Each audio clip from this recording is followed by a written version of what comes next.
go live and explain a little bit about the last live and what I'm doing right now. If you have contacted me via my old phone number or a new one, you should bring your phone to the Apple Store and see if your phone has other devices on it.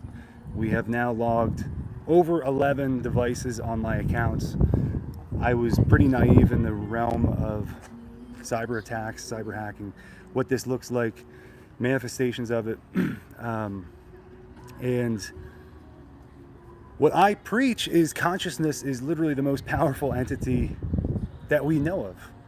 And what if you can manipulate what someone sees on their phone, on their computers, etc.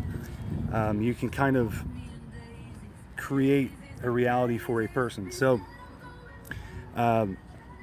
this is real. This is I'm at the Apple Store. They can't connect to my iCloud, any of the emails that are associated with it, and we are in the process of getting forensic phone scientists to figure this out. Likely what you need to do if you're in a similar situation is, number one, be careful who you trust. A lot of times the person that initiates the hacking process circles back to you. They use toxic trauma bonding cycles. It's cyclical. It doesn't happen overnight. And I'm in the process of also making a documentary on how this happens and how you can stay safe through the process, because the average person is not aware of psychological pathologies. And my theory since 2024 was that psychological pathologies can generate an environmental condition. What does that mean? Well, for 200,000 years, maybe more, human beings have evolved. Our subconscious evolved first. Our prefrontal cortex came later. And in evolutionary biology, we're not really sure how this came to be. Some people associate it with a throwing arm. Some people associate it with having fire and cooking meat and agriculture, all that good stuff. And regardless of how it came to be, human beings have certain subconscious features that they may not be aware of, such as fear of rejection. That's a big one. Why would you have a fear of rejection, and why is that being hijacked usually in these toxic cycles for you to trust someone enough where they could steal all your personal information? Well, fear of rejection started in tribes. We were tribal beings at one point, and if you were rejected from the tribe, that almost meant death. If you can imagine yourself being pushed out of society right now, and all you have is two sticks to rub together, and you have to fend for yourself, you have to get food, etc.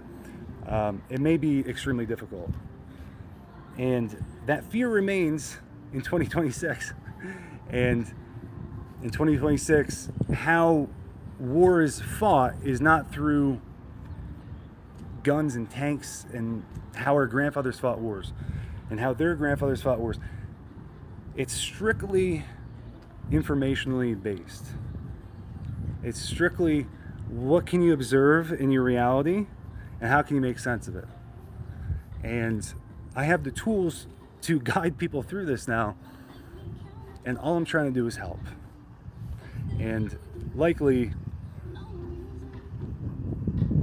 I'll have to get a new YouTube, I'll have to get a new everything really, but it's no big deal for me. For the average person, this is extremely costly, it's extremely taxing, and the main priority after you've tried and exhausted most reasonable avenues that one would go down, such as going to the police, such as going to FBI, maybe going to the Apple Store, when threats are posed against you. You have to take care of your mental health first. That's the most important. What do you have control over? What do you not have control over? And moving in a framework that you are under attack still, with the knowledge that you can persevere if you are aware of what you are in control over. That's the biggest thing. There's a lot that you don't have control over. There's a lot other people don't have control over, and everyone's busy. Everyone's living their life. So I'm just documenting this at the Apple Store. They couldn't help me. My iCloud is non-existent. Somehow, in the process of getting a new phone, I have literally, I'm a ghost, apparently. So this is real stuff. This is actually happening. It's well documented across the United States. And yeah, so if you're going through something similar, you're not alone. There's a way out. All right.